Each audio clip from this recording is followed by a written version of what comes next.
Corey, we're checking out a point and click adventure game. Dude, pretty sure we're just pawns.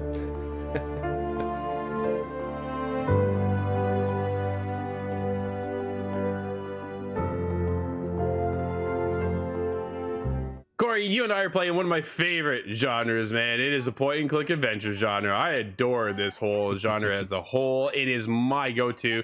It takes me way back to my childhood days, man. And for me, getting into Crowns and Pawns, Kingdom of Deceit, I was looking forward to it. And honestly, within the first 10 minutes, you and I both got stuck on the same puzzle and got real frustrated real fast. Yeah. So yeah, but it's one of those things, dude. The story overall is, of course, it's got this mystery behind it, right? It's got this intrigue and this spy sense of feeling and a little bit of political stuff. There's a religion. It's funny. This genre really thrives on politics, religion, and the mystery of deceit and stuff like that, right? And that's kind of what's going on here.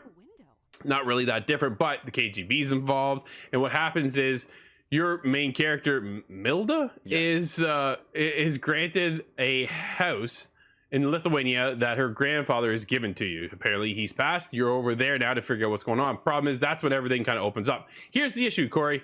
Dude, to get to Lithuania was an absolute struggle. It was such a nightmare within the first 10 minutes of this game for a puzzle that should have been solved within like 5 minutes. And like an hour goes by. You were mentioning it to me off camera. Dude, we were here for like an hour trying to figure this thing out. It's just mind-blowing that it would be that construed of a puzzle. Like, we knew what we had to do, but it was they took it to that one extra level that it just didn't seem to necessarily need to go there. Corey, not off to a good start though, buddy. What are your thoughts about this game? Well, I mean, I'm going to echo what you just said. Is the beginning of this game was a little more difficult than you would expect these games to be. I mean, the idea with these point and click adventure games is to kind of build with the story and kind of get hooked with the story that, you know, you're kind of unraveling as you go through these types of games. And I'm not a huge point and click adventure guy. I can't even think of the last time I played one that I considered like a really solid game. I played a few in the past that have had, you know, their own issues. This game obviously being one of them. But at the same time, I wanted to like this game because the story, as it starts to unfold, starts to get pretty interesting. You kind of want to keep going with it. You want to start kind of unlocking some of the secrets, especially once you get over to Lithuania. But the first 10 minutes of the game, you're in Chicago, and you have to do a couple things. You're helping your friend Dana out. She's an artist. And you have to try to stop this trumpet player from playing out in the kind of the square by the big bean in Chicago, and you think you know you're doing the right thing, but then you're not, and you have to actually dig a little bit deeper, and they just don't make it so obvious, and that kind of echoes throughout the game as you go through. Like, every puzzle seems like it's obvious, and then you think you got it, and then you realize you don't, and then there's maybe 2 or 3 more layers to it that you maybe wouldn't have thought. And I thought at first maybe it was just me not thinking into enough. Then you and I started to get talking that we were getting stuck in the same places. And even, you know, even after we advanced through Chicago and we're in Lithuania, we kind of got stuck in the same spots. And I just wish the game was laid out just a little bit better in the sense of how these puzzles get solved. There's a lot of things to consider. You know, there's a lot of things to interact with. Not all of them are going to give you clues that you need. You're going to pick up a ton of items that you then have to combine, and all those mechanics are in there, and that's what makes these games fun and kind of keeps you in it.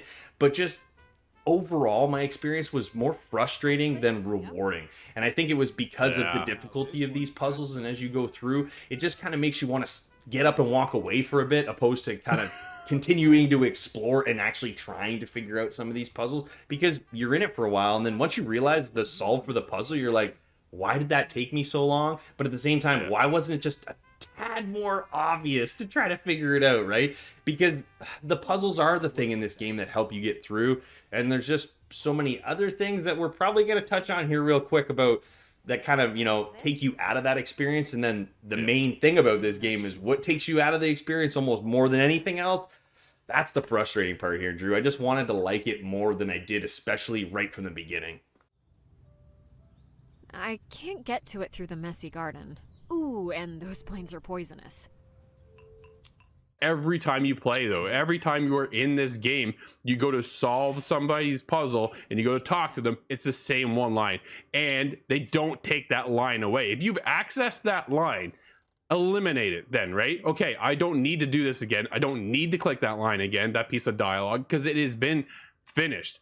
It's not going to solve anything. It's not going to push the story forward. It just lingers there. It doesn't even like get grayed out. Well, some games just gray it out. That way, you know, there's nothing left, right?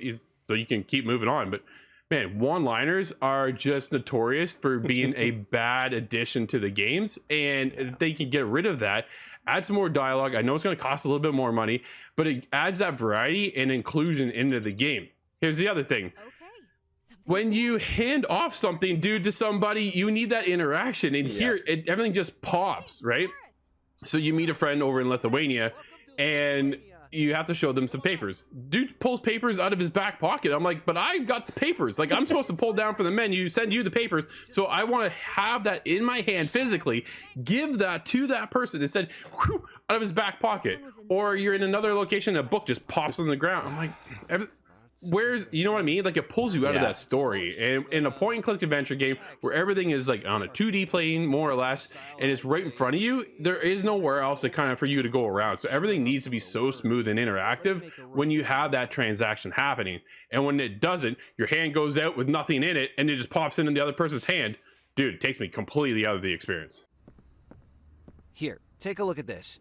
Maybe Cory, for me, I think the story was fantastic. I think that's a big shiny moment. But everything else, like you say, is half done, which puts me with my halfway score of 5.5. How about you?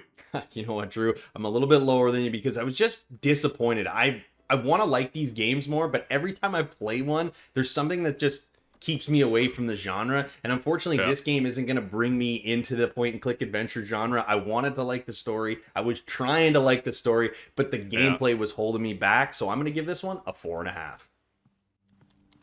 Hello. Yes? How may I help you? My name is Milda. An interesting story that is unfortunately held down by its weak animations and repetitive dialogue. Puzzle difficulty seemed unbalanced, and our overall experience suffered because of it.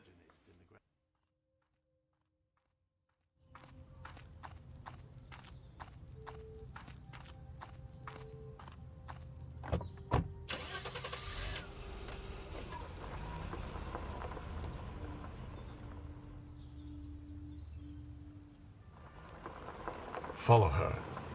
Discreetly.